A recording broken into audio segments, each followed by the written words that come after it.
Hello बच्चों, चलिए प्रश्न को पढ़ते हैं। प्रश्न में दिया हुआ है कि ग्रामीणी कुल के जायांग की विशेषता बताइए।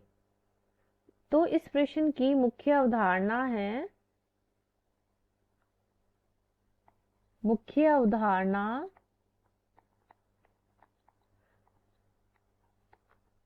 आवृतबीजीय पादपों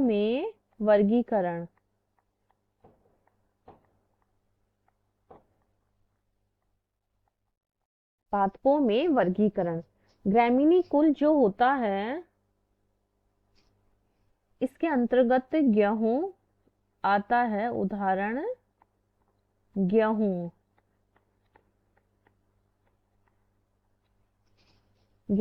और इसका जो जायांग होता है उसकी विशेषता हमें पूछा गया है।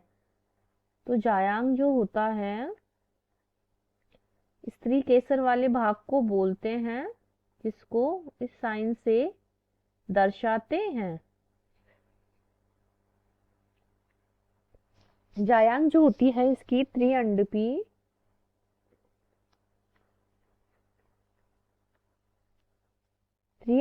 होती है। और त्रिअंडपी में जो दो बीजांड आसन जो होते हैं इसके,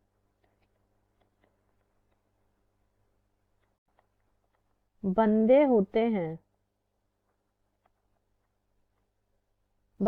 हैं और इस प्रकार का जायांग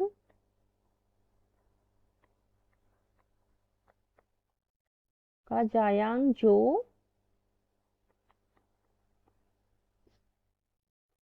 बीजांडसनों के बंध्यकरण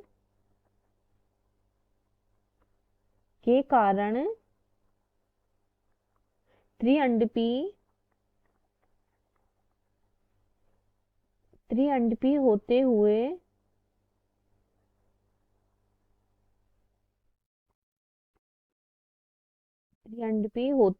भी एकांडपी का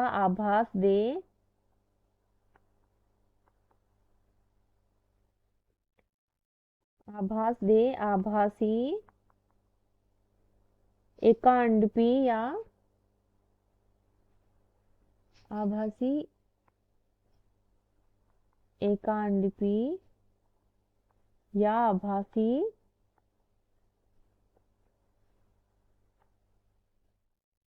एक भागी मानी जाती है।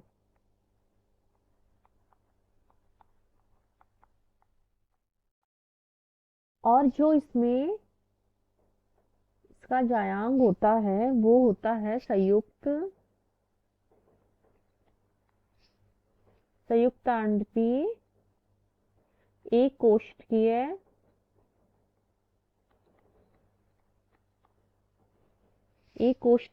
और इसमें भित्तीय